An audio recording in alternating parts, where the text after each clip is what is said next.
آج ایک عجیب واقعہ پیش آیا کہ میرے روم میں ایک بندہ جو ہے وہ مانگنے کے لیے آیا اور میں نے اس کو ڈرانے کے لیے موبائل سے جو ہے وہ پولیس یعنی کہ شرطے کا نمبر ڈائل کرنا چاہا تو وہ بندے نے دیکھا کہ موبائل اٹھایا گیا تو وہ یہاں سے بھاگ گیا اور بھاگتے یہاں تک کہ شاید آخر میں یہ بھی واردات ہوئی کہ جو ہولڈر ہوتے ہیں نا بھی کھینچ کے چھوڑتے ہی نہیں ہے. یہ مراقبہ کسے کہتے ہیں اور اس کا طریقہ کیا ہے؟ نمازیں پڑھی نہیں جاتی, مراقبے کہاں کرنے بیٹھیں گے یار, بہت مشکل کام ہے مراقبہ. یہ مراقبہ کسے کہتے ہیں اور اس کا طریقہ کیا ہے؟ مراقبہ یعنی کہ ایک دم یکسو ہو کر, ایک دھیان ہو کر, بغیر ہلے جلے, مطلب کسی بات پر توجہ کرنا, ایک دم متوجہ ہو جانا. میں نے یہاں تک پڑھا تھا کہ بلی جو ہے نا, بلی درخت کے نیچے یہ ایک دم توجہ کرتی ہے, اوپر پرندہ ہوتا ہے, اتنی توجہ کرتی ہے کہ پرندہ گر پڑتا ہے اور اس کو جپٹ جاتی ہے. یہ پڑھا ہے میں نے. ایک قصہ اللہ والوں کی باتوں میں بھی لکھا ہے,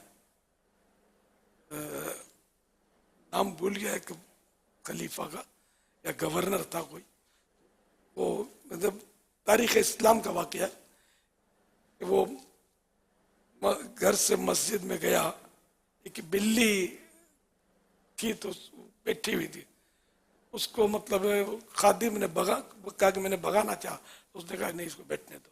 پھر ہم بہت دیر کے بعد نماز کے لیے آئے, نماز کے بعد آئے جب اس کا وہ گارڈ تھا وہ خلیفہ کا,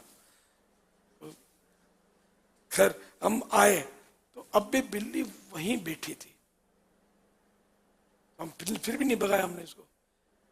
اس طرح گھنٹوں کے بعد کوئی چوہا نکلا, بلی نے اس پہ جھپٹا مارا, اس پر مطلب خلیفہ نے بولا دیکھو اس لیے یہ بلی بیٹھی ہوئی تھی. یہ یعنی مراقبہ, یہ یکسو ہونا. بہرحال ہے کہ ہمارے ہاں یہ طریقہ کار میں دعوت اسلامی کے یہ ہے نہیں. ایسا نہ ہو کہ کوئی یہ بغیر یعنی کہ میری باتیں سن کر مراقبہ کر کے بیٹھی اور پھر والدین ہم سے لڑائی کرنے کے لیے آ جائیں, ایسے بتا دیتے وظیفے. میں نے کوئی وظیفہ نہیں بتایا, نہ مراقبہ میں کرتا ہوں خود بھی, نہ مراقبے کی لائن نہیں ہے اپنے. وہ سنتیں عام کریں دین کا ہم کام کریں, نیک ہو جائے مسلمان مدینے والے. یہ جو فرض نمازیں ہم یہ پڑھ لیں تو یار بیڑا ہی پا رہے. یہاں تو نمازیں پڑھی نہیں جاتی, مراقبے کہاں کرنے بیٹھیں گے یار, بہت مشکل کام ہے مراقبہ. ادھر خارش ہوگی نماز میں, کیا ادھر کھو جاتے ہیں ادھر کھو جاتے ہیں, مراقبے میں کہیں نہیں کر سکتے ہیں, آسان نہیں ہے. اور یہ آپ کرنا بھی نہیں, بعض جگہ مراقبے کروائے بھی جاتے ہوتے ہیں مطلب لکھا ہوتا ہے, کبھی بھول کرنا بھی نہیں ہے جانے کے. میں آپ سے ہاتھ جوڑ کر کہیں ایسا نہ ہو کہ مراقبہ تو جا کے سیکھ لو اور ایمان دیتے آؤ. بہت حالات نازک ہیں, بہت حالات نازک ہیں, میں سب کھل کے بتا نہیں سکتا آپ کو, دور بہت نازک ہے.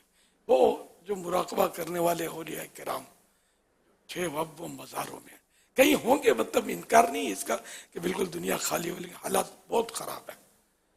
العاقل تکفیہ الاشارۃ, عقل مند کے لیے اشارہ کافی ہے.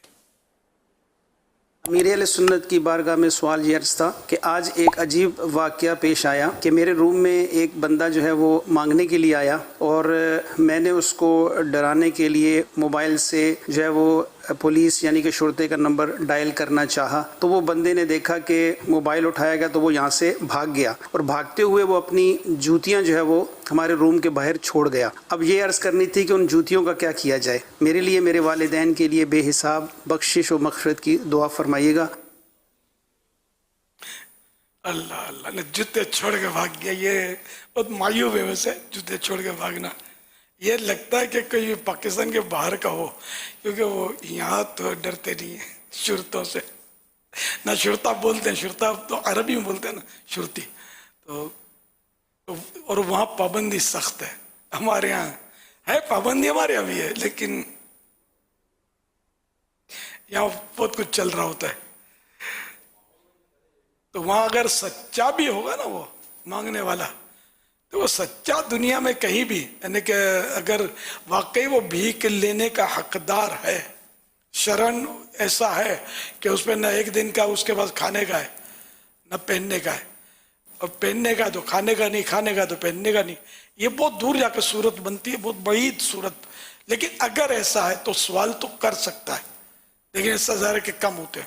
مگر باہر ملکوں میں تو ظاہر ہے کہ وہ ایسا کوئی گنجائش نہیں مانگنے کی. وہ پھر اس کی وہ صورت بتاتے ہوں گے کہ قانونی طور پر پھر وہاں رجوع کرے ان کے پاس کہ میرے پاس نہیں ہے کچھ بھی, واللہ عالم کو ایسی صورت ہوتی ہوگی. تو یہ کہ اب جوتے چھوڑ گئے, اب وہاں تو جوتے چوری بھی نہیں ہوتے اتنے, وہاں ہوتا ہی ہے کہ وہاں چور بازاریں نہیں ہیں, یہاں چوری کے جوتے بکے, یہ ہمارے یہاں بکتے ہیں تو اس لیے چوریاں بھی ہوتی ہیں. یہ چور بازاروں کو اگر پولیس ختم کر دے نا سیریسلی, تو مسجد کے جوتے محفوظ ہو جائیں گے. تو یہ تو میں تو خیر بہت پرانا مجھے پتا ہے چور بازاروں کا, اور جو بھی ذرا سب سمجھتے ہوں گے, پتہ بھی ہوگا بہت سو کو کہ وہ چور بازاریں کہاں ہیں.